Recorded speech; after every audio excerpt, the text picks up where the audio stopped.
तीरथ है प्रभु नाम तुम्हारा, फिर क्यों फिरता मारा मारा। तीरथ है प्रभु नाम तुम्हारा, फिर क्यों फिरता मारा मारा।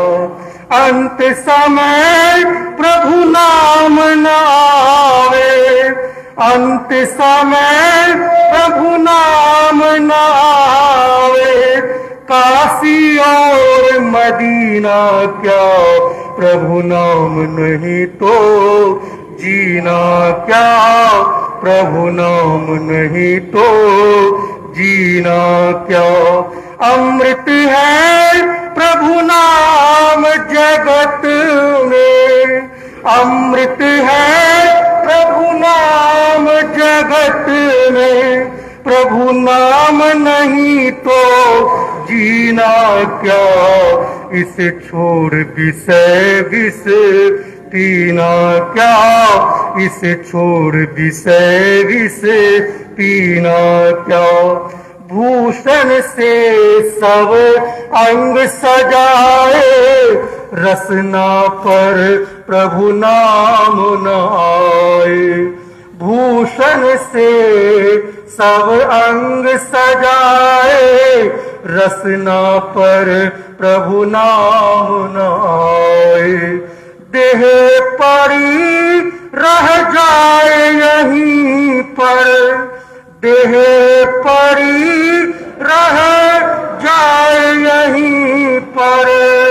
कुंडल और नगीना क्या प्रभु नाम नहीं तो जीना क्या, प्रभु नाम नहीं तो जीना क्या, प्रभु नाम नहीं तो जीना क्या, प्रभु नाम नहीं तो जीना क्या। बोले उत्तर भारतीय प्रवर्तक पूज्य गुरुदेव श्री सुभद्र मुनि जी महाराज की। प्रभु नाम की महिमा आपने सुनी, अब आप सुनेंगे जनमन वल्लभ मुनि रत्न श्री अमित मुनि जी को मुनि रत्न। बोलिए भगवान महावीर स्वामी की। परम पूज्य पावन गुरुदेव श्री रामकृष्ण जी महाराज के पावन चरण कमलों में कोटि कोटि वंदन नमन। राष्ट्रसंत उत्तर भारतीय प्रवर्तक पूज्य गुरुदेव श्री जी के पावन चरण कमलों में कोटि कोटि वंदन। उपस्थित मुमुक्षु आत्मा हो, शासनपति श्रवण भगवान महावीर स्वामी का जन्म कल्याणक महोत्सव के पावन अवसर पर महावीर कथा एक ऐसा जीवन चरित्र जिसका श्रवण करना भी हमारे कानों को पवित्र कर देता है, हमारे मन को कितना पवित्र कर देता है और हमारे जीवन को कितना धन्य कर देता है। आप ऐसा सोचो, ये हमारा परम से परम सौभाग्य है। व्यर्थ की चर्चाओं में हमारा जीवन व्यर्थ हो जाता है। जितना भी हम आप एक दिन के ऊपर चिंतन करना, सुबह उठे शाम तक के ऊपर चिंतन करना, कितना समय हमारा व्यर्थ चला जाता है। इधर की चर्चा उधर की चर्चा, ना जाने उन बातों से हमारा कोई लेना देना भी नहीं, उन बातों से हमें कोई उपलब्धि नहीं प्राप्त होगी, लेकिन चर्चाओं में हम अपने आप को खो देते हैं। और अपने आप को खोने का मतलब है जो हमारा मूल्यवान समय है मानव जीवन का, वो व्यर्थ हो जाता है। भगवान से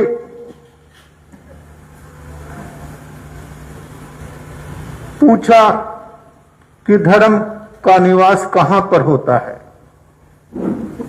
सभी धर्म अपने अपनी मान्यताओं के अनुसार बता देते हैं कि धर्म ऐसा है, धर्म जैसी मान्यता वैसा ही धर्म का रूप दिखाई देता है। और लेकिन भगवान महावीर ने धर्म का स्वरूप बताया। एक रूप होता है और एक जो भगवान का दर्शन है, भगवान की चर्चा है, वो स्वरूप की चर्चा है। रूप तो हमें दिखाई देता है, हम अपने परिवेश में धर्म बता देते हैं, अपनी जैसी जैसा मान्यता है उसको धर्म मान लेते हैं। लेकिन महावीर का चिंतन और जो सिद्धांत है वो धर्म का स्वरूप बताया। तो भगवान ने फरमाया कि धर्म सरलता में निवास करता है। जितने सरल बन जाए हम, उतना धर्म हमारे जीवन में आता हुआ चला जाएगा। गणित में दो रेखा है, एक सरल रेखा और दूसरी वक्र रेखा। सरल रेखा सरलता का रास्ता है, जो चला अपने लक्ष्य पर पहुंचा, और जो दूसरा रास्ता है वो संसार का रास्ता है। तो इतना कहकर कि हमारा जीवन सरलता के साथ अपने जीवन को जिए और भगवान की जो देशना है, जो वाणी है, उसको जीवन में उतारने का संकल्प करें। कल आपने मरीचि भव को सुना था, वहां पर भी सरलता के दर्शन हुए। उन्होंने अपने जीवन में परिवर्तन किया, लेकिन बाहर जहां भी वो विराजे बैठे और उनके पास कोई आया तो उन्होंने एक बात कही कि भगवान के पास जाओ, भगवान ऋषभदेव के पास, वहीं पर आपका कल्याण होगा। सरलता थी, सरलता में बोल पाता इतनी बड़ी बात। तो इतना कहकर, क्योंकि आप और हम सब इस समय, हमारा भी ध्यान, आपका भी ध्यान कहां पर है? पूज्य गुरुदेव श्री जी के द्वारा भगवान महावीर को सुनने का। तो हम चलते हैं भगवान महावीर की कथा को श्रवण करने के लिए, और पूज्य गुरुदेव श्री जी प्रस्तुत कर रहे हैं और कितनी एक एक चीज बता रहे हैं, कैसे एक जीव भगवान बन जाता है। ये कितनी बड़ी बात, हम उसको अपने जीवन से जोड़ेंगे, हमारा जीवन भी महान बनेगा। इतना कहकर अपनी चर्चाओं को विराम करता हूं। बोलिए भगवान महावीर स्वामी की, चरित्र चूड़ामणि पूज्य गुरुदेव श्री माया राम जी महाराज की। बोलो भगवान महावीर स्वामी की। मंगलम भगवान वीरो, मंगलम गौतम प्रभु, मंगलम स्थूल भद्राद्या, जयेन्द्रमोस्तु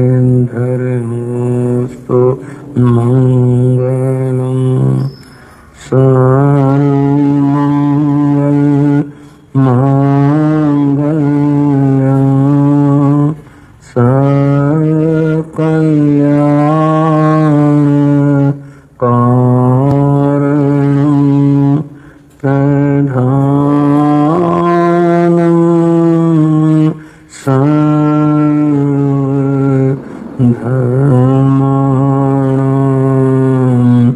जयनं जयतो शासनं, जयनं जयतो शासनं।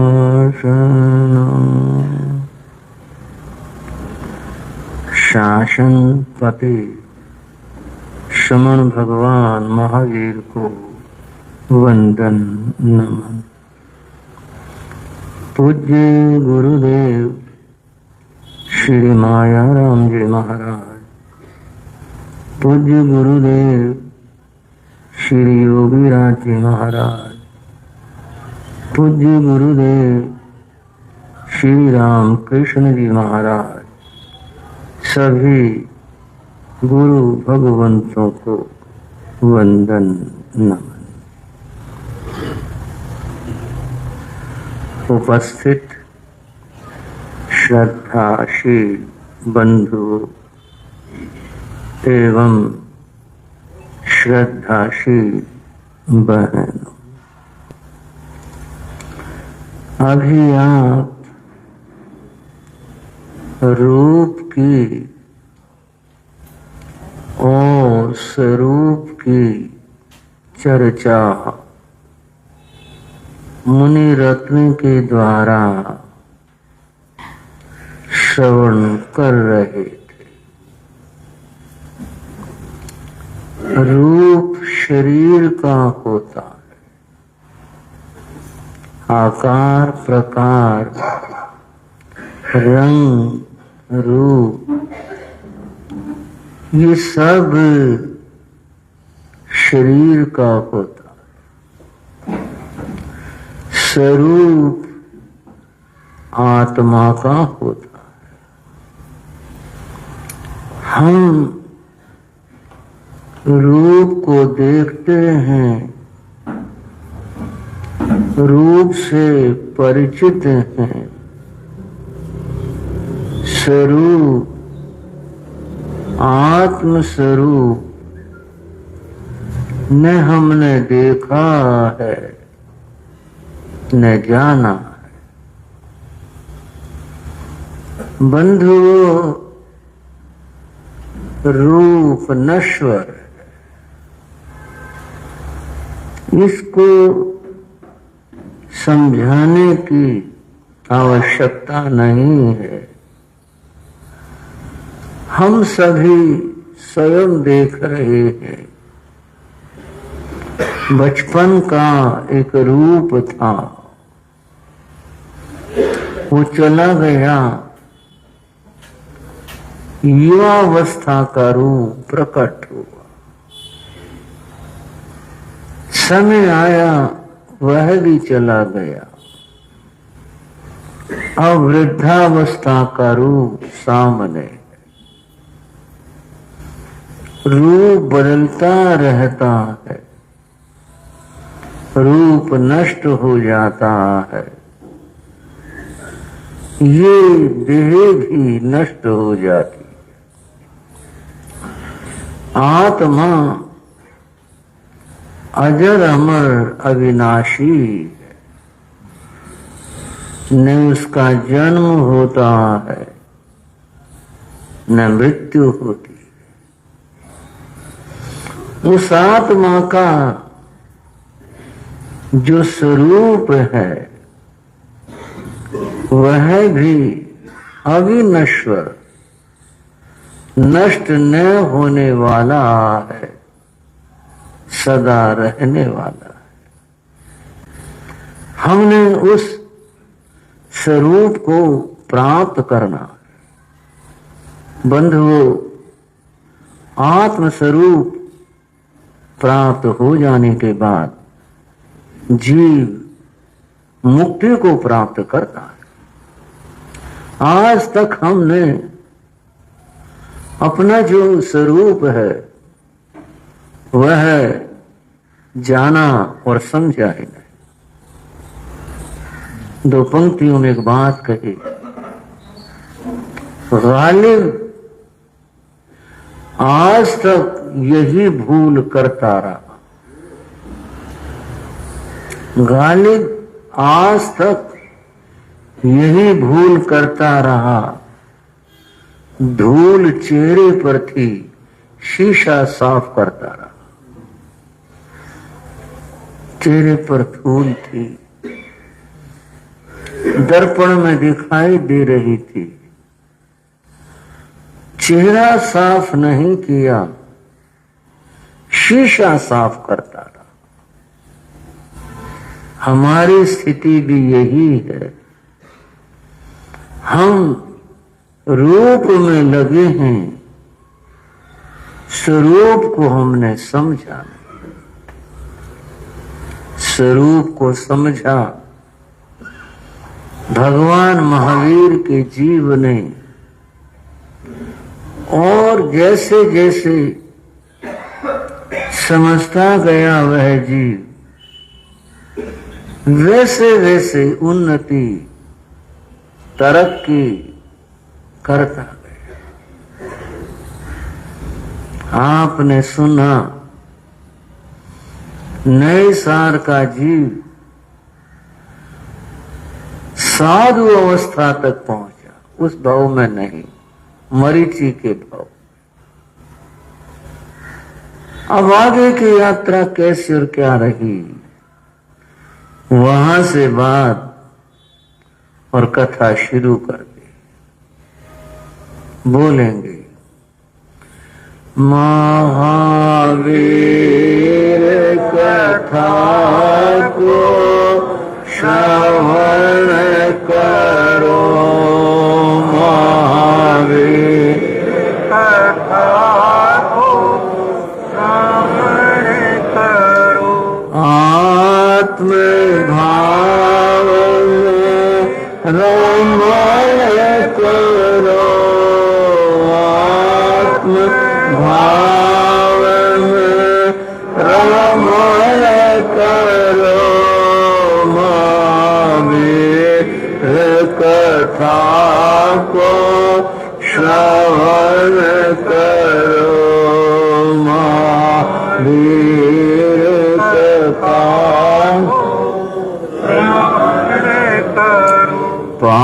पापों से अपना मन मोहे, पापों से अपना मन मोहे, प्रभु कथा से अपना मन जोड़े, प्रभु कथा से अपना मन जोड़े, प्रभु पथ का अनुसरण करो, प्रभु पथ का अनुसरण करो, महावीर कथा को श्रवण करो,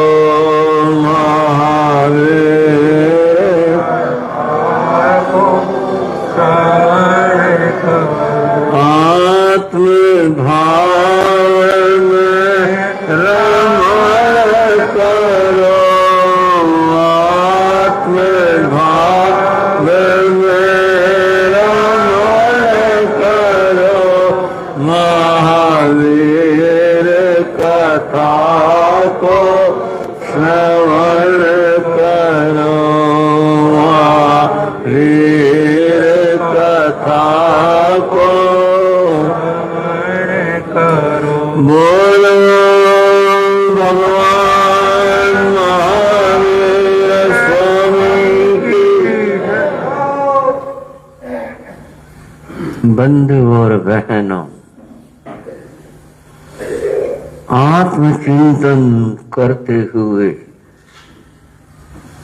शास्त्र में बताया आत्मा की कई स्थितियां, उनमें दो स्थितियां,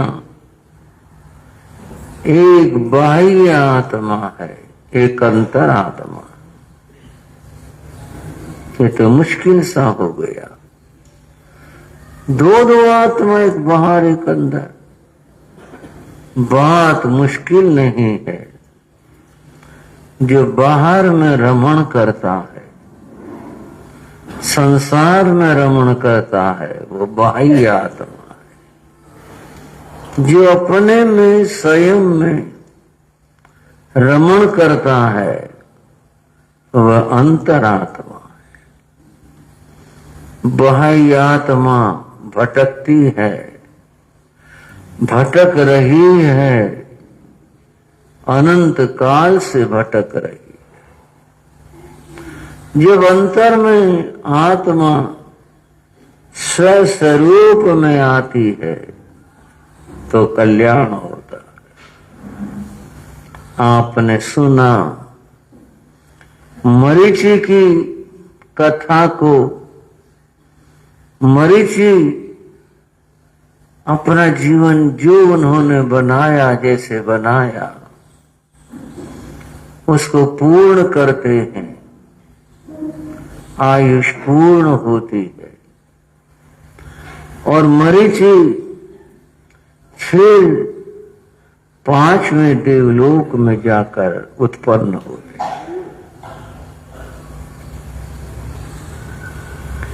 पांचवा देवलोक, 5वें देवलोक के एक विमान का नाम महाप्राण विमान है। श्रावको, मैं जब भी लिखता हूं महाप्राण, मुनि माया राम लिखता। महाप्राण शब्द के कई एक अर्थ हैं।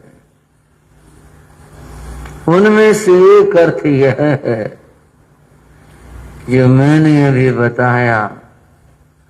5वें देवलोक के एक विमान का नाम महाप्राण विमान है। मैं ये तो नहीं कहता कि मरीचि उसमें गए, कहां गए? 5वें देवलोक में गए, वहां के सुख भोगे। जो भी देवलोकों में होता है वो सब पाया, जिया, वहां रहे। देवलोकों की आयुष बड़ी लंबी होती है, पर कितने भी लंबी हो, एक दिन तो समाप्त होती ही है। उस जीव का, मरीचि के जीव का समय, देवलोक का समय पूर्ण हुआ। अब उसका जन्म यहां भूतल पर, पृथ्वी पर होता है। मनुष्य भाव में वो आते।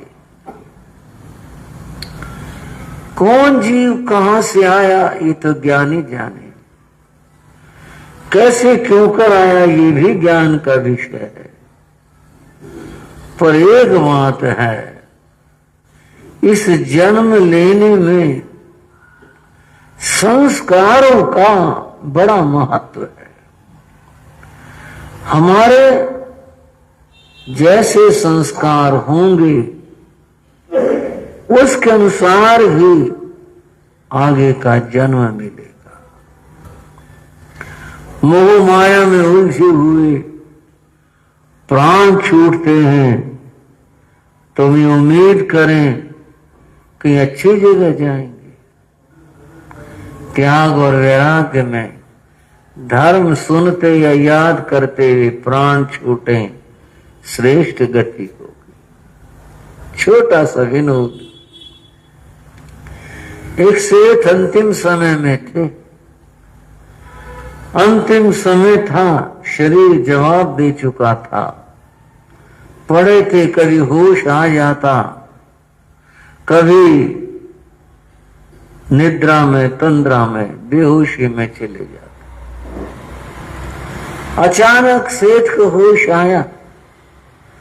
होश आया तो उन्होंने अपने बड़े बेटे को आवाज दी। परिवार एकत्र था। बड़ा बेटा तत्क्षण आगे आया, हाथ जोड़कर, हाँ पिताजी बोलो, मैं आपके पास हूं। और छोटा कहाँ है? मंझला, वो भी वही था। उसने भी कहा, हाँ पिताजी क्या बात है, बोलो। और छोटा कहाँ है? वो भी वही था। उसने भी यही कहा। सेठ बोला, कम वक्तो, सारे यहां मर रहे हो, दुकान कौन गया है?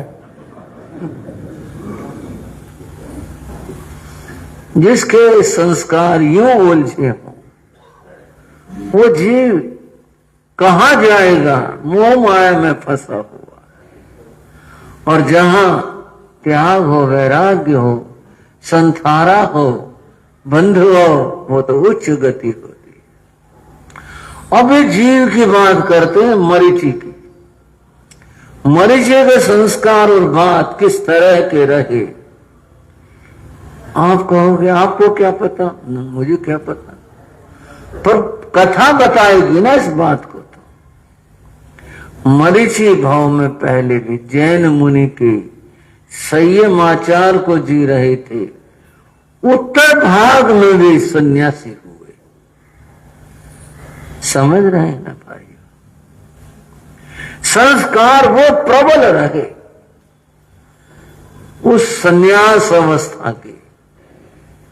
परिणामतः देवलोक तो गए, लेकिन आगे जो भाव प्राप्त हुए उन संस्कारों ने काम किया और ये संस्कार उनके 10 जन्मों तक चले।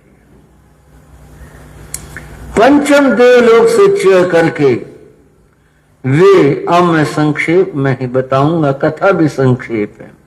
कोलार सन्निवेश में उनका जन्म हुआ, ब्राह्मण परिवार में हुआ, कौशिक नाम था। यहां इस जन्म में युवा होने पर वो सन्यासी बन गए। संस्कार, उस बात को आपने समझना है। युवा होने पर सन्यासी बन गए, सन्यास का जीवन जिया और फिर जब जन्म का काल पूरा हो गया तो सन्यास जिया था। अगला जन्म जो हुआ वो फिर मनुष्य का हुआ। यहां भी ब्राह्मण परिवार में हुआ। इस बात का तो कुछ अर्थ नहीं ब्राह्मण में हुए क्षत्रिय में हुए, बात संस्कारों की, वो समझ लो आप। यहां पर उनका नाम पुष्यमित्र रखा गया। पुष्यमित्र जब युवा हुए फिर सन्यास ले लिया, संस्कारों ने फिर कार्य किया। खूब से उस जन्म में जो भी उनकी क्रियाएं थी उनका पालन किया और आयुष के पूर्ण होने के बाद देवलोक में गए। देवलोक कोई बहुत बड़ी चीज नहीं है, मानते थे देवता बन के बहुत बड़ी बात है, बहुत बड़ी बात नहीं। देवलोक में जाने के कारण शास्त्र में बताए हैं। वे देवलोक में गए, वहां के सुख भोगे, उसके पश्चात फिर मनुष्य भाव में आए। अब आप गिनना चाहते गिनने, नहीं तो संख्या मैं बता दूं, ये उनका 8वां भाव हो गया। चैत्य सन्निवेश में जन्म हुआ, ब्राह्मण परिवार में हुआ और जो भी ब्राह्मण धर्म था उसका उन्होंने पालन किया। आयुष पूर्ण होने पर इस बार 9वें भाव में वे दूसरे देवलोक में गए, वहां के सुख भोगे। वहां की आयुष पूर्ण होने के बाद में फिर इनका जन्म ब्राह्मण परिवार में हुआ और इनका नाम अग्निभूति रखा गया। उनसे तात्पर्य नहीं, इनका अपना नाम। अग्निभूति ने फिर संन्यास लिया। अब आप कहेंगे कैसे चल रहा है? बस एक ही समाधान है, संस्कारों के द्वारा वही पुष्ट हो रहे हैं। पीछे सन्यासी थे, फिर वही सन्यास आ गया, अब है फिर वही। वो संस्कार प्रबल होते चले गए, इसलिए यहां इस भाव में भी ये 10वां भाव है अग्निभूति का, यहां भी सन्यास लिया। सन्यास धर्म का पालन करके आयुष पूर्ण होने पर 11वें जन्म में वे देवलोक में गए। 12वें जन्म में वे श्वेतांबिका नगरी में भारद्वाज ब्राह्मण बने। यहां भी युवा होने पर सन्यास ले लिया और जो सन्यास धर्म था उसको जिया, उसका पालन किया। आयुष पूर्ण होने पर 13वें भाव में देवलोक में गए, वहां के सुख भोगे। उसके पश्चात फिर मनुष्य भाव पाया। इस बार जन्म राजगृह में हुआ। भगवान महावीर वाला राजगृह नहीं, उस समय में जो रहा होगा, जहां रहा होगा, उस स्थान का नाम राजगृह है। वहां जन्म हुआ। यहां उनका नाम स्थावर ब्राह्मण रखा गया। ब्राह्मण परिवार, स्थावर नाम। यहां उनका ब्राह्मण परिवार में जन्म। युवा होने पर फिर संन्यास आ गया, क्योंकि संस्कार चलते आ रहे थे। इसके बाद 15वें भाव में देवलोक में गए। देवलोक में, देव भाव में वहां के सुख पाए, भोगे। अभी कोई जरूरी नहीं कि हमेशा ही चलता रहेगा। आपको आपने तो कई एक बता दी ऐसा आया है, मैंने बता दी, लेकिन ये यही चलता रहेगा, आगे से आगे, आगे से आगे, ऐसा नहीं होता। गाड़ी आती है, पटरियां लगी बिछी होती हैं, कहीं कहीं चेंज आ जाती है। इस पटरी पर चलने वाली रेल आगे जहां कांटा आया दूसरी पर चली जाती है। कैसे चली जाती है? रेल के परिवर्तन में पटरी का योगदान है, और आत्मा के परिवर्तन और स्थान परिवर्तन में संस्कारों का योगदान है, और कहो कर्मों का योगदान है। हमारे पास में चारों गतियों के कर्म हैं। जो हम बैठे हैं यहां, चारों गतियों के कर्म है। उदय में क्या आया, जो उदय में आया वो भोगेंगे। उदय में जो आया उसके अनुसार गति बंधेगी। बाकी चारों गति के कर्म लिए बैठे हैं, नरक के भी, पशु के भी, मनुष्य के भी और देव के भी। किसकी निर्जरा हुई, कौन सा उदय में आया, ये तो ज्ञानियों के ज्ञान का विषय है। लिए बैठे यहां इस जन्म में। अब ये जन्म 16वां जन्म है उनका। 16वें जन्म के अंदर परिवर्तन आया, और परिवर्तन किस रूप में क्या हुआ, क्या बना। उस जमाने में, उस युग में राजगृह नगर था। फिर बता रहा हूं, ये और कोई नगर है। भगवान महावीर का राजगृह उस जमाने का नहीं, और कोई नगर है। वो नगर राजधानी था, राजगृह, और वहां पर विश्वनंदी नाम के राजा राज्य करते थे। पात्र अगर याद हो तो कथा समझने में आसानी होती है। क्या नाम बताया? विश्वनंदी। ये राजा का नाम है। ये 2 भाई थे। एक छोटे भाई का नाम विशाखभूति था।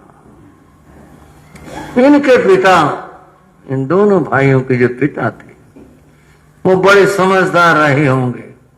बड़े को राजपद दे दिया, छोटे को युवराज बना दिया। दोनों भाई मिलजुल कर राज चलाओ, राज करो। और यूं ये दोनों भाई अपने राज्य की व्यवस्थाओं को देखते थे, चलाते थे। समय आने पर दोनों का विवाह हुआ था। बंधुओं, जो बड़े भाई हैं, जिनका नाम अभी विश्वनंदी बताया, उनकी रानी ने पुत्र को जन्म दिया। पुत्र के नामकरण की बात आई, क्या नाम रखा जाए। ये मनोभावों की बात है। जो भी नाम रखे जाते हैं, माता पिता के क्या मनोभाव है, क्या वो सोचते हैं, उनका क्या सोचना है। उसके अनुसार रखे जाते हैं। राजा विश्वनंदी, युवराज विशाख भूति, दोनों भाइयों में बड़ा प्रेम था। परिवार ने क्या सोचा, नाम ऐसा रखो जो दोनों भाइयों के प्रेम का सूचक हो। क्या नाम रखा जाए? देखो परिवार की सोच। और क्या नाम? नाम के लिए जो छोटा भाई था विशाख भूति, अब थोड़ा सा ध्यान देंगे, उसमें से विशाख शब्द को लिया और बड़ा भाई जो विश्वनंदी था उसका नंदी लिया, दोनों को जोड़ दिया, दोनों के प्रेम का सूचक बनाया। नाम रखा पुत्र का विशाख नंदी। बोलो एक बार, विशाख नंदी नाम रखा। बस इसका यही कारण जो मैंने बताया, दोनों भाइयों का पारस्परिक प्रेम था।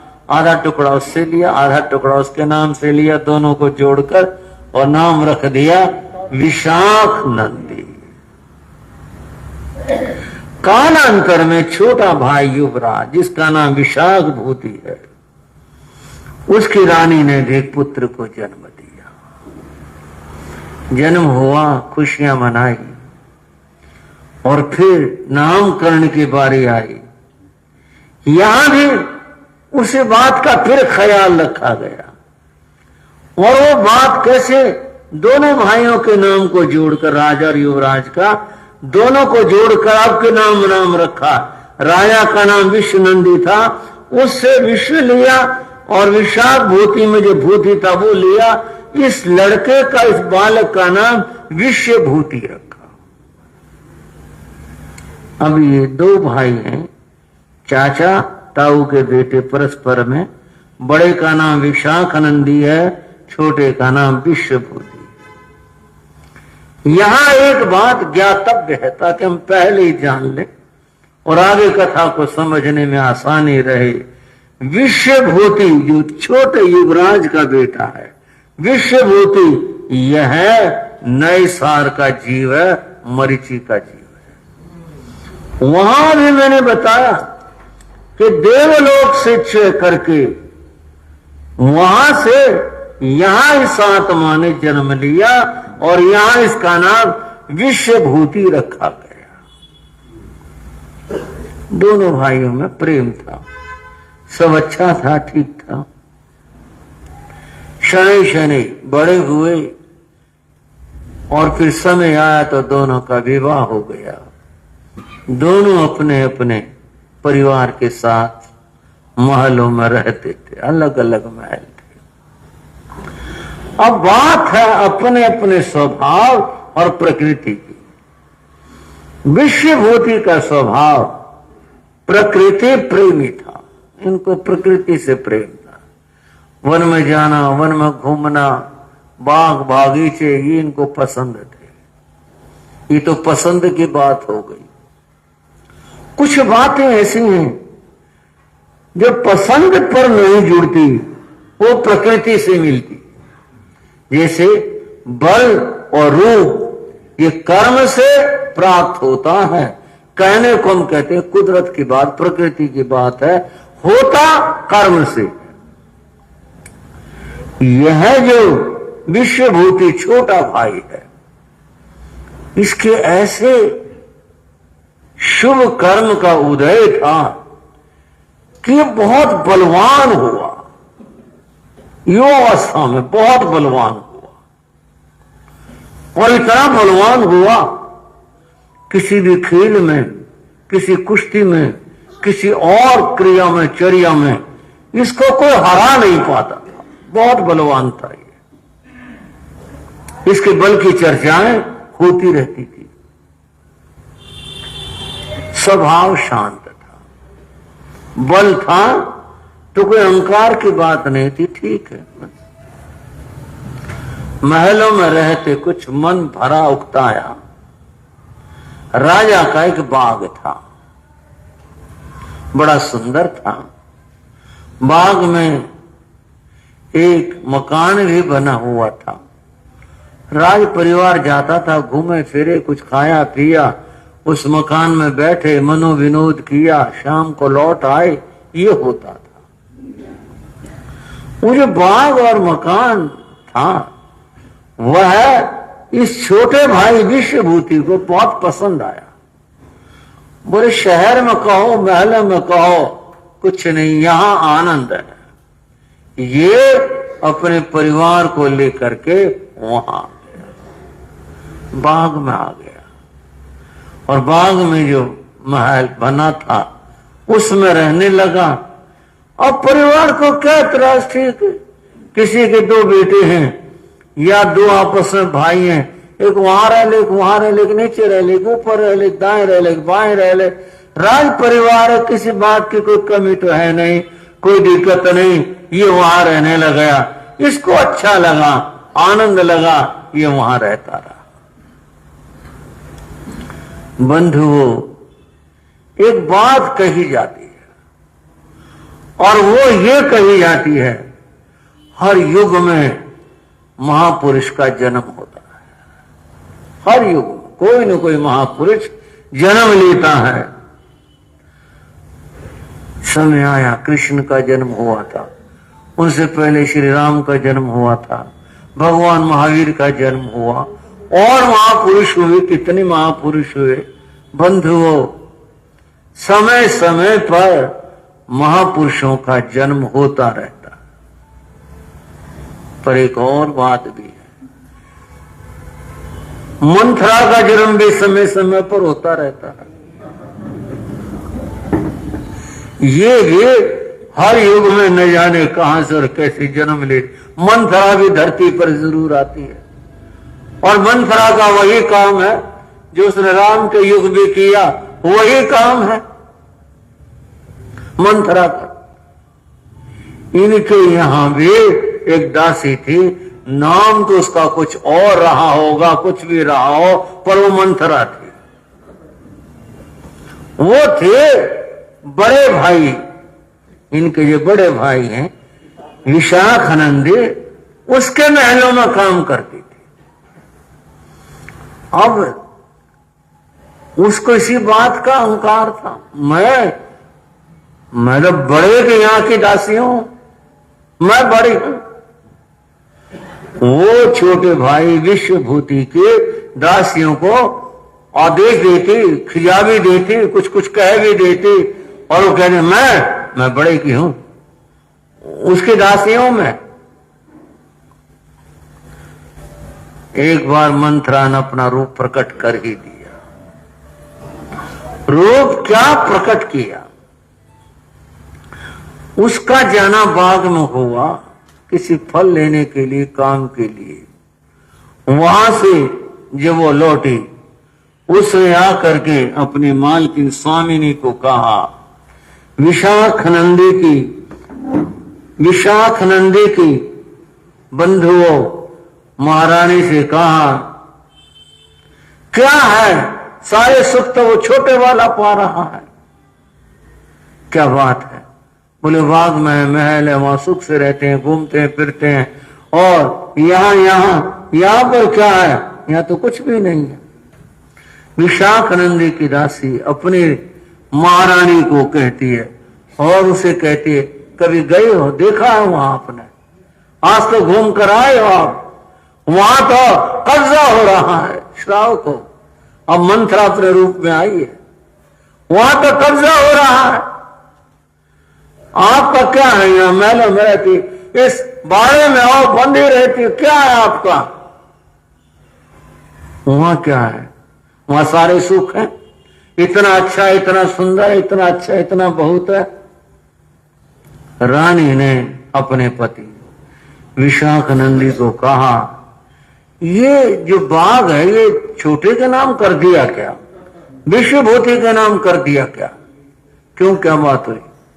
उसका परिवार तो वहां रहता, हम कभी गए भी नहीं, हमने तो वहां रह करके भी नहीं देखा।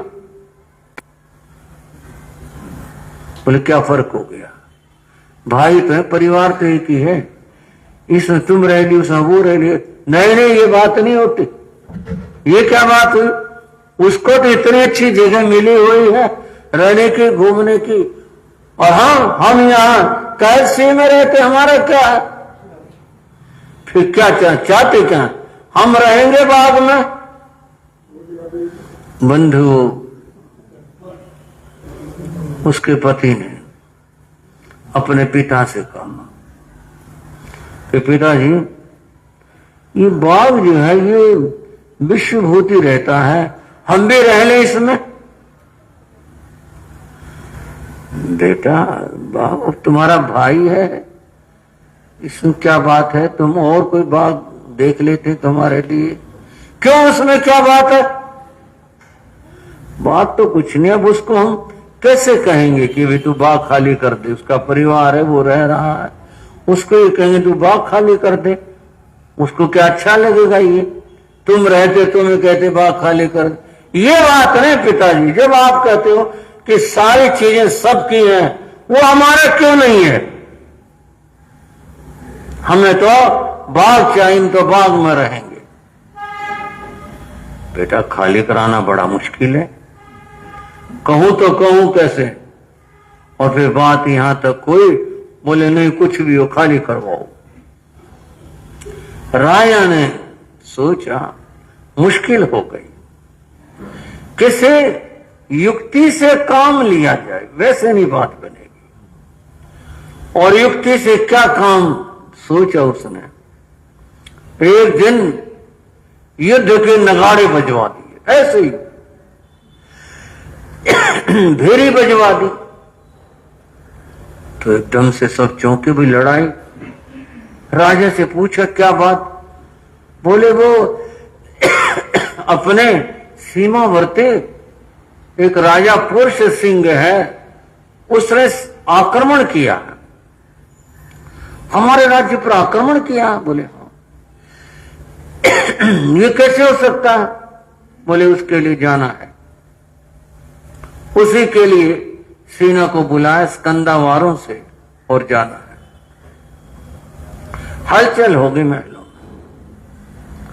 विश्वभूति जो छोटे भाई का बेटा है, जो नए सार का जीव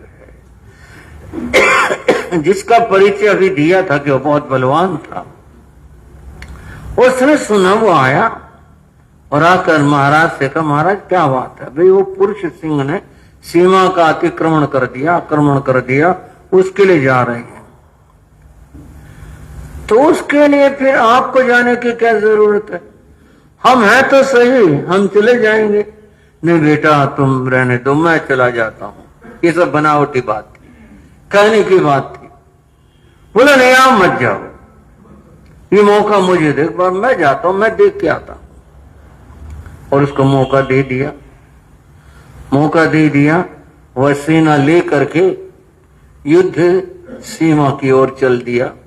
जाते समय कि परिवार बाग में अकेला कैसे रहेगा, उनको स्वयं ही महलों में भेज दिया। भाई जब लौटूंगा तो फिर बुला लेंगे, तुम महलों में चले जाओ, यहाँ बाग में अकेले किस तरह से रहोगे? परिवार को वहां भेज दिया। बाग खाली हो गया। लगाई ना युक्ति। थोड़ी देर पहले मुनि रत्न छल की बात कर रहे थे और कह रहे थे भगवान महावीर की वाणी को, धम्मो शुद्धस्य चित्ते, धर्म तो शुद्ध हृदय में रहता है।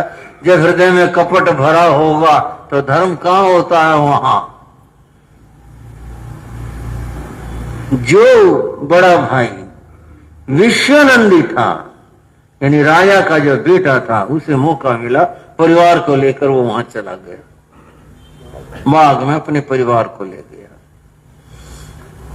सीमा पर गया, विश्वभूति, यह तो कोई सेना नहीं, यह तो कुछ नहीं, कहां युद्ध है? पूछा। बोले नहीं, कुछ नहीं यहां तो। फिर भी क्या पता कोई छुपा हुआ मामला हो। उसने अपने सेना को कहा, नगाड़े बजाओ, युद्ध की घोषणा करो। नगाड़े बजाए, पुरुष सिंह की सेना वो भी बाहर आई। पुरुष सिंह को पता चला कि भी वो आक्रमण हो रहा है। बोले हमारा तो कोई झगड़ा ही नहीं। वो तो पुरुष सिंह आया, आकर के भेंट की सामग्री लाया और विश्वभूति से मिला, हाथ जोड़े। बोले जी हमारे को तो आज्ञा बताओ, कहीं कोई काम हो तो मैं करूंगा, हमारा तो कोई बात ही नहीं। किसने कह दिया? किस जासूस ने आपको रिपोर्ट दे दे कि हमने आक्रमण किया है? हमारा तो कोई झगड़ा नहीं, हम तो आपको स्वागत करते, आओ हमारी राजधानी में आओ। गलत बात रही भाई, किसी ने गलत सूचना दे दी। चलो बड़े प्यार से मिले और फिर वापस लौट आए।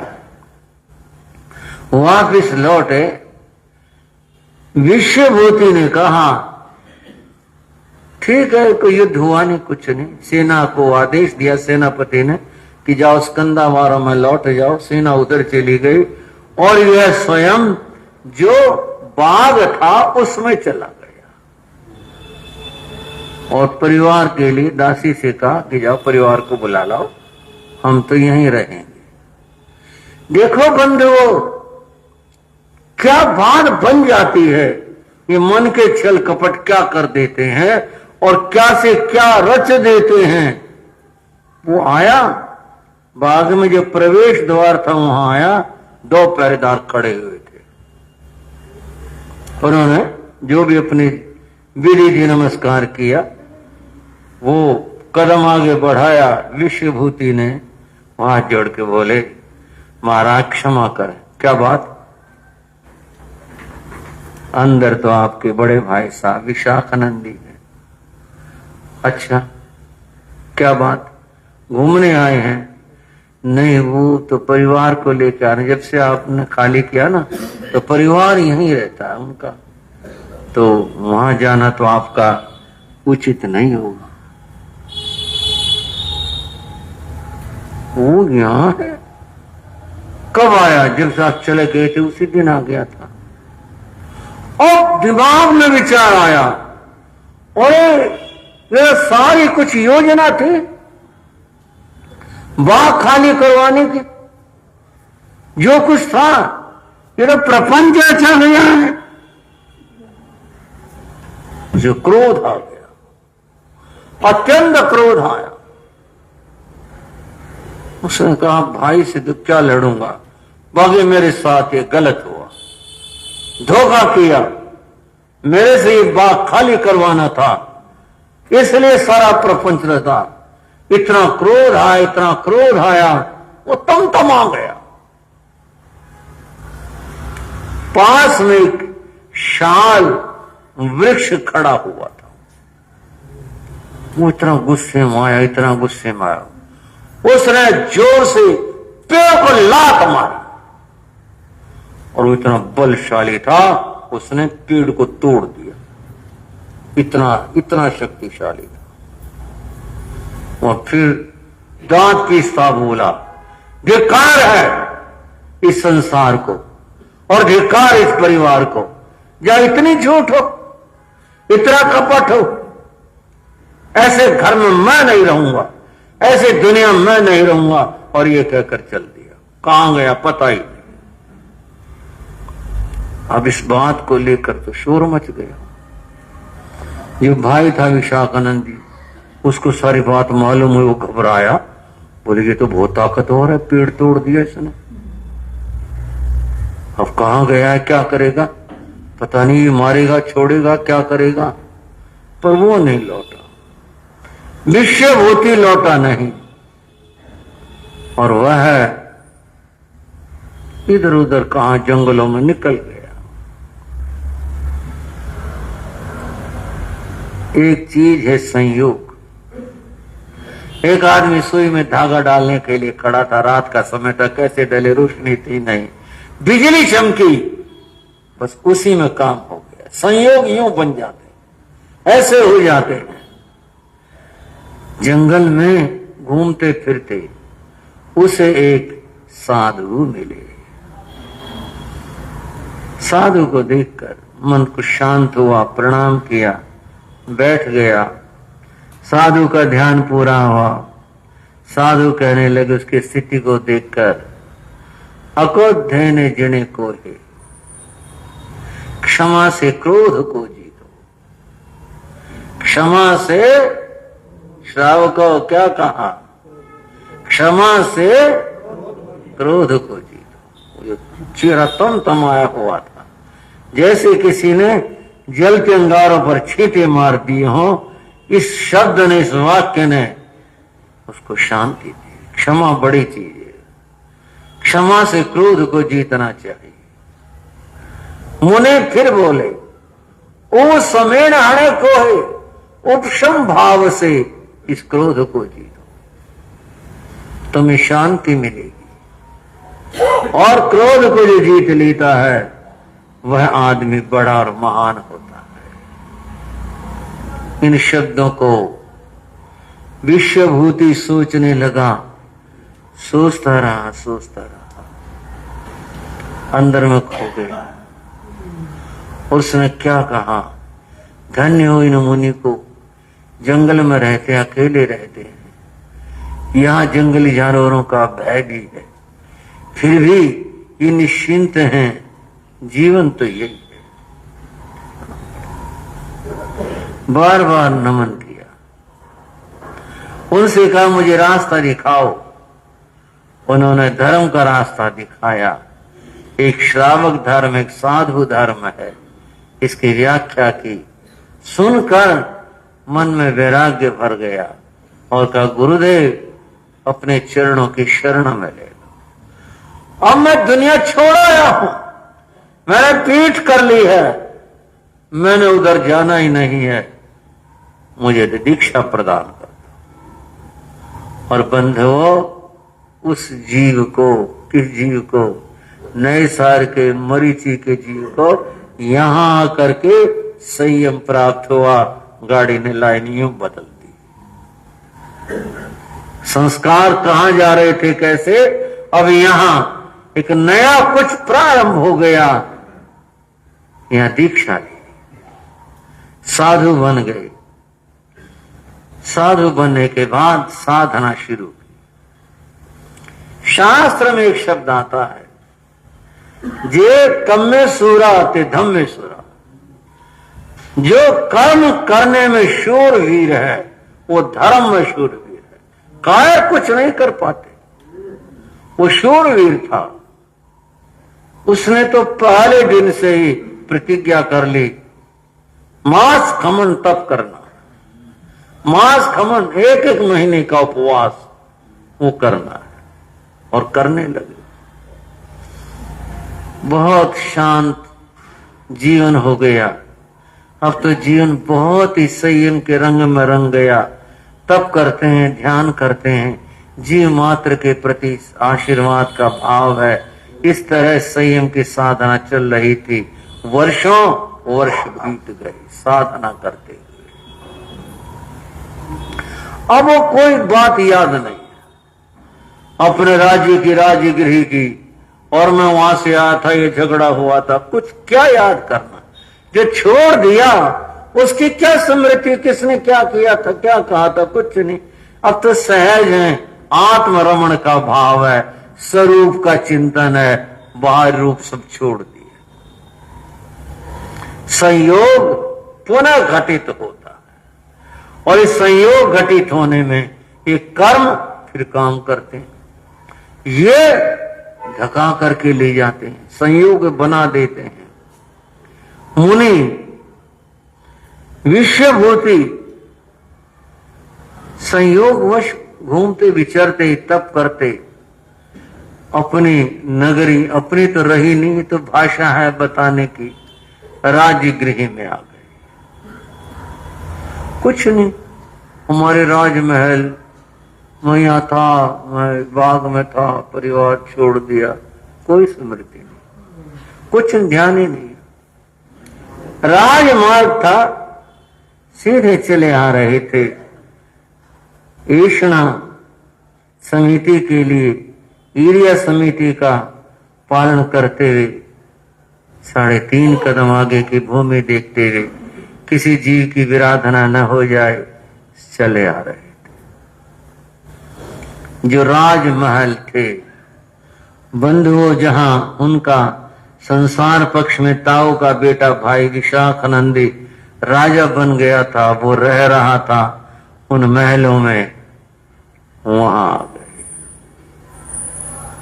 उसके आगे ये कुछ नहीं था, भी महल में जाना, कहां पे जा रहे थे, उनका जो भी लक्ष्य होगा।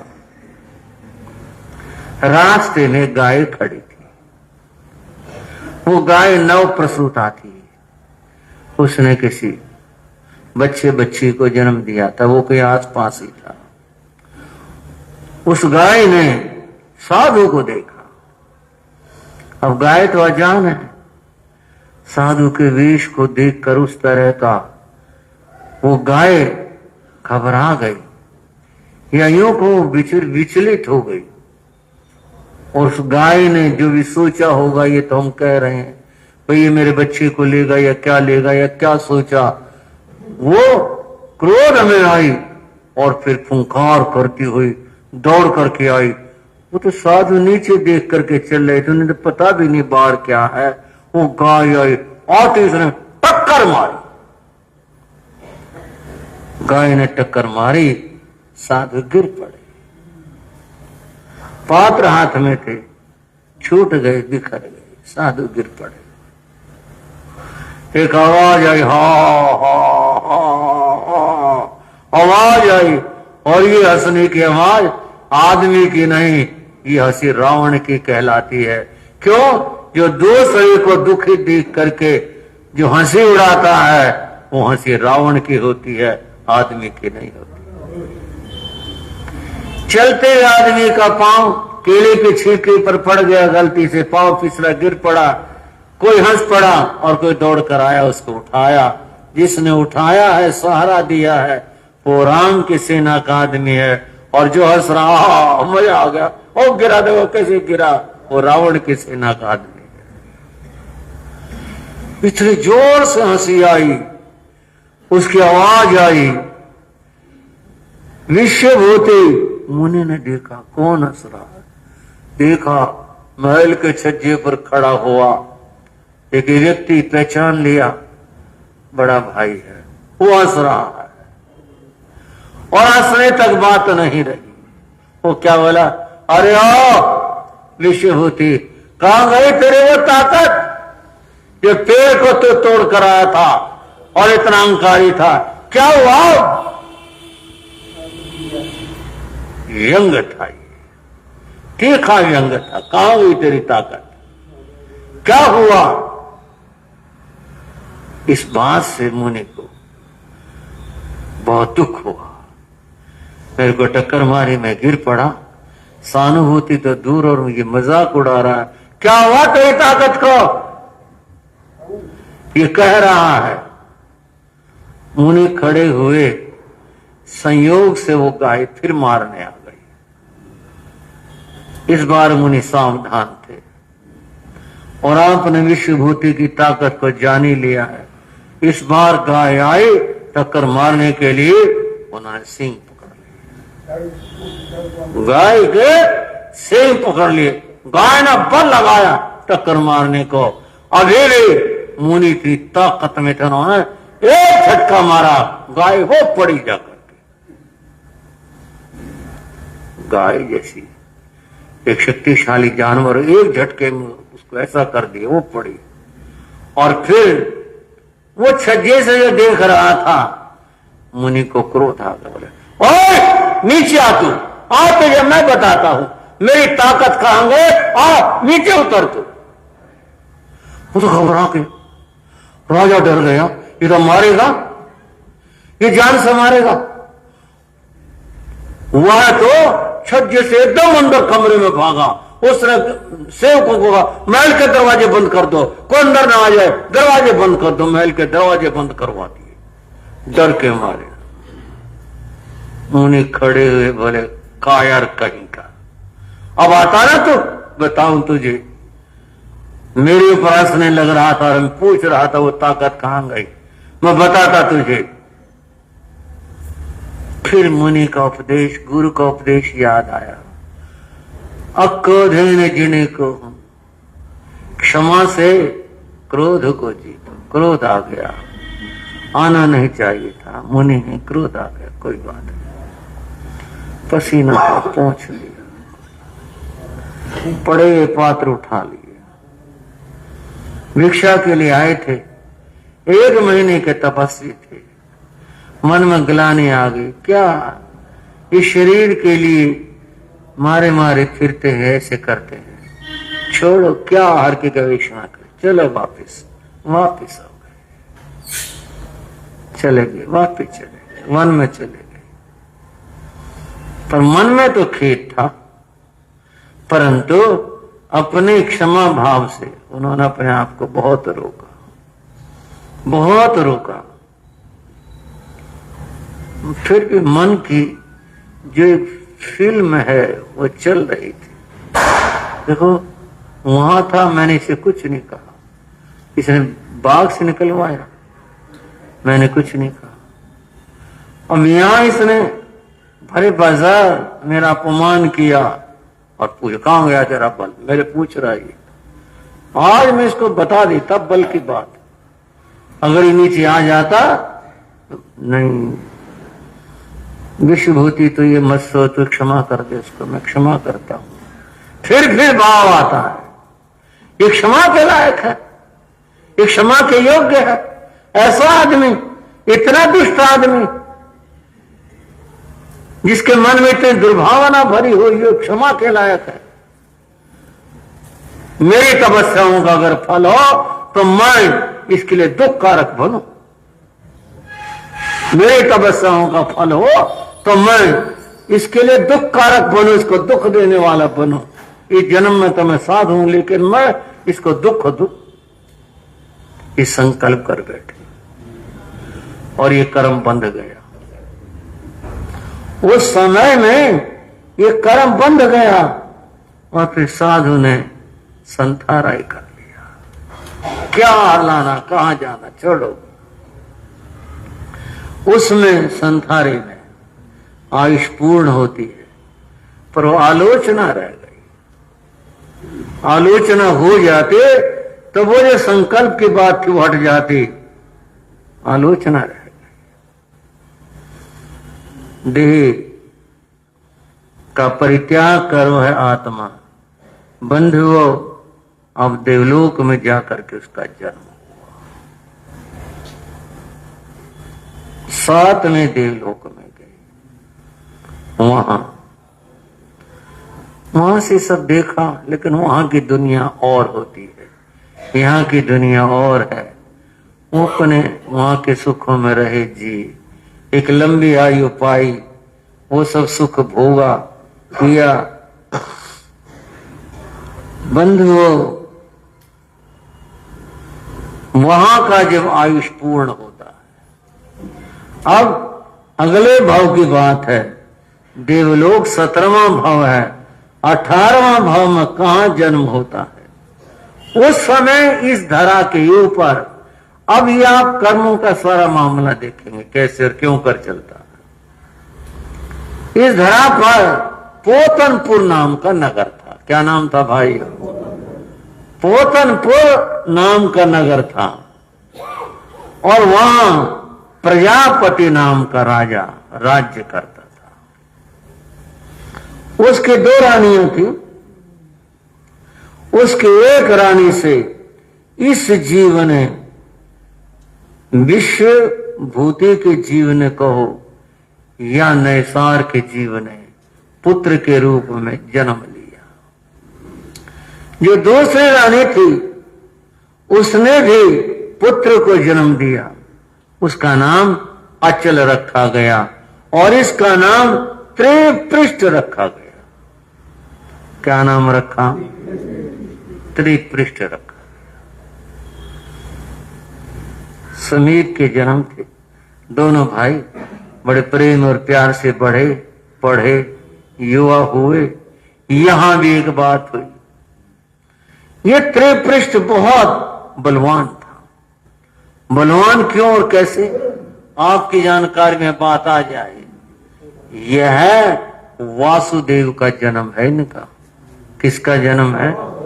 वो जो भगवान ऋषभदेव ने फरमाया था कि ये मरीचि बड़ी अद्भुत आत्मा है, यह एक जन्म में वासुदेव बनेगा, ये वो भव है। जो बड़ा भाई है अचल, वो बलदेव है। दोनों में बड़ा प्यार था, बहुत इकट्ठे रहते, प्रेम प्यार से रहते। इस तरह से युवा हो गए, बड़े हो गए, सब जगह चर्चा होने लगी कि ये जो त्रिपृष्ठ है ये बहुत ही बलवान है और अब इसके रहते हुए हमारा राज्य पूरी तरह सुरक्षित है, ये इतना बलवान है। ये चर्चा हुआ करती थी। अब बात थोड़ी सी इसी प्रसंग की दूसरी शाखा की करते हैं। दूसरी शाखा की यह है, विश्वभूति का जो बड़ा भाई विशाखानंदी था जिसने हंसी उड़ाई थी किया था, वह जीव भी अपने जन्म मरण करता हुआ रतनपुर के राजा के यहां पर जन्मा था और यहां उसका नाम अश्वग्रीव रखा गया। इसने भी कुछ करने के कुछ हुआ और यह प्रतिवासुदेव बना। क्या बना? प्रतिवासुदेव बना। प्रतिवासुदेव भी बहुत बलवान होता है। प्रतिवासुदेव ने राज्य का विस्तार किया अपने और नाम इसका अश्वग्रीव है। पूरा तो नहीं, सारे 3 खंड पूरे तो नहीं, लेकिन बहुत कुछ जीत लिए। इसी का डंका बजता था, इतना बड़ा साम्राज्य हो गया। पूरे नहीं तो थोड़े से कम सही, इतना बड़ा राज्य जीत लेना कितनी बड़ी बात है। इतना विस्तार राज्य का हुआ। एक दिन अश्वग्रीव अपनी राज्य सभा में बैठा हुआ था।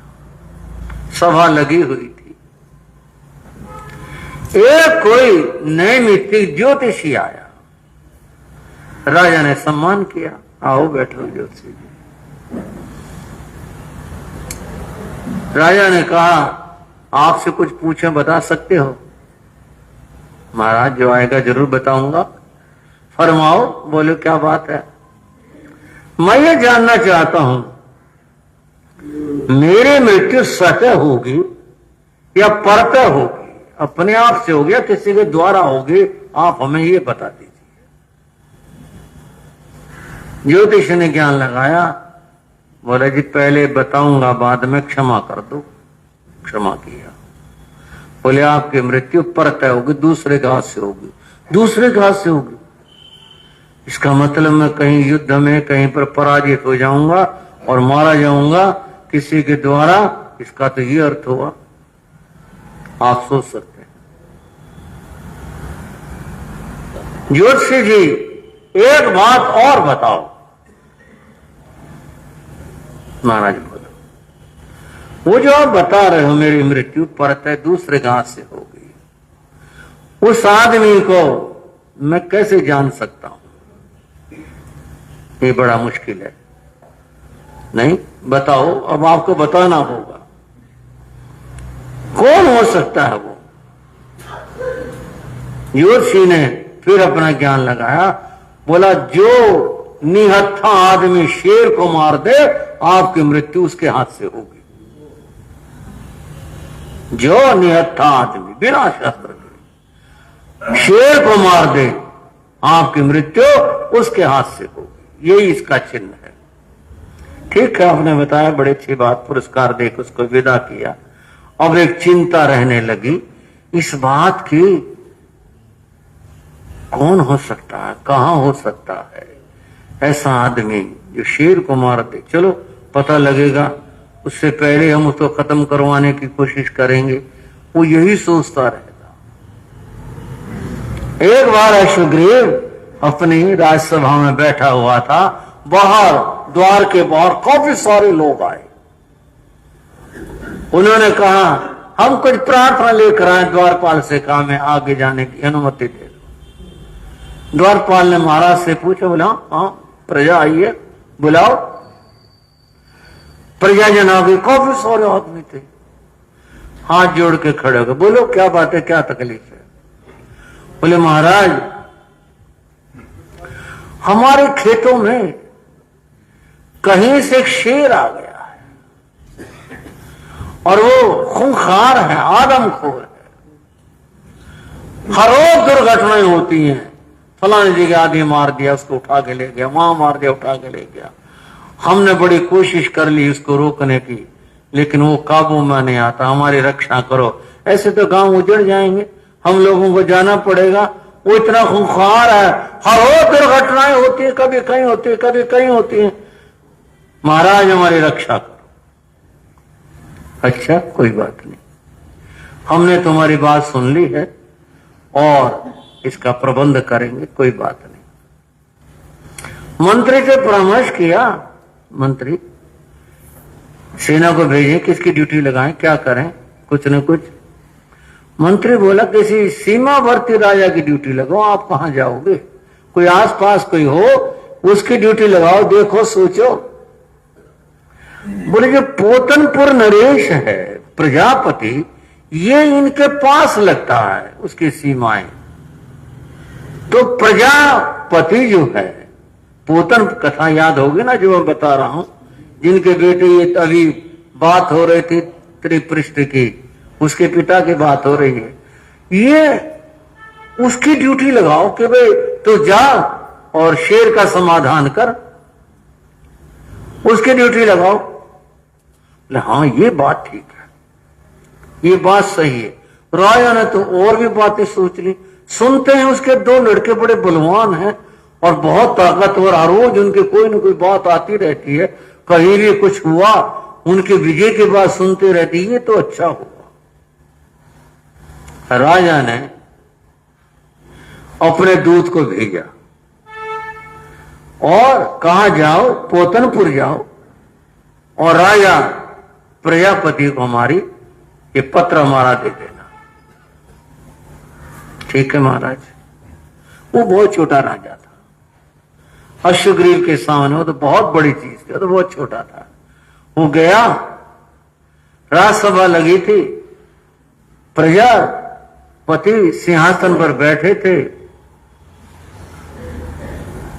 वो गया दूत, उसने जाकर के सिंहासन को एक ठोकर मारी। अब ये तो बहुत बड़ी बात होगी, राजा के सिंहासन को और ठोकर मार देना। ठोकर मारी, ठोकर मार करके उसने जो पत्र था वो भाले की नोक में टांगा और आगे कर दिया। इससे ज्यादा अभिमान और क्या होगा। उसने पत्र उतार लिया, पत्र पढ़ा।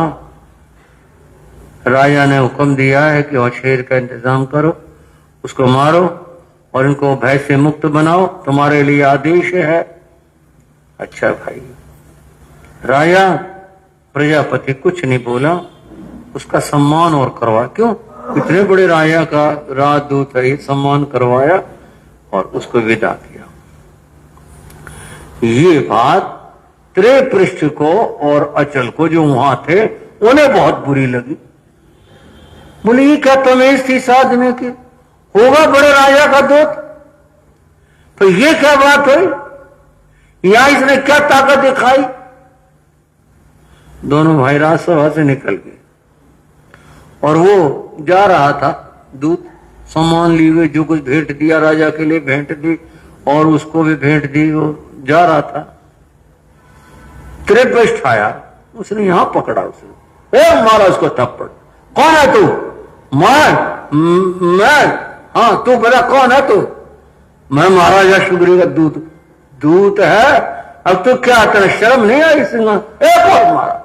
उन्हें बेचारा हाथ जोड़ते ये मेरे को तो पकड़ दो, मालिक को कहो जो कुछ कहना हो। नहीं पहले तुझे बताता हूं, मालिक कोई बात में बताऊंगा। उसका सामान छीने फेंक दिया। बोले जा मेरा जूता ले जा और जाकर के उसका शुग्रीव को दे देना। ये तमीज सिखाई है दूत को, आकर के हमारे पिता के सिंहासन को ठोकर मार दे, ये तमीज है। जा चला जा, तेरे को जिंदा छोड़ दिया, यही बहुत है। वो तो ये बेचारा डरता कांपता और चला गया। वहां पहुंचा, उसने क्या क्या बातें की, ये मामला क्या उलझा और क्या बना और क्या हुआ। महावीर कथा के बाद अब समय हो गया आज यहीं तक।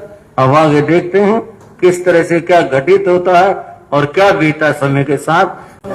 बंधु और बहनों, आराध्य महाप्रभु का जन्म कल्याण का अवसर है, तो महावीर जयंती का पावन अवसर प्रभु को याद करेंगे। ओम भगवते श्री महावीराय नमः। ओम भगवते श्री महावीराय नमः। ओम भगवते श्री महावीराय नमः। ओम भगवते श्री महावीराय नमः। ओम भगवते श्री महावीराय नमः। कम से कम 1 माला, 2 माला, 4 माला, 5 माला, जैसा आपका भाव हो अधिक से अधिक जाप करने का भाव रखें। एक उम्मीद सारे श्रावकों से और सारी श्राविकाओं से करूंगा कि भगवान के पावन नाम की माला का जाप अवश्य करेंगे।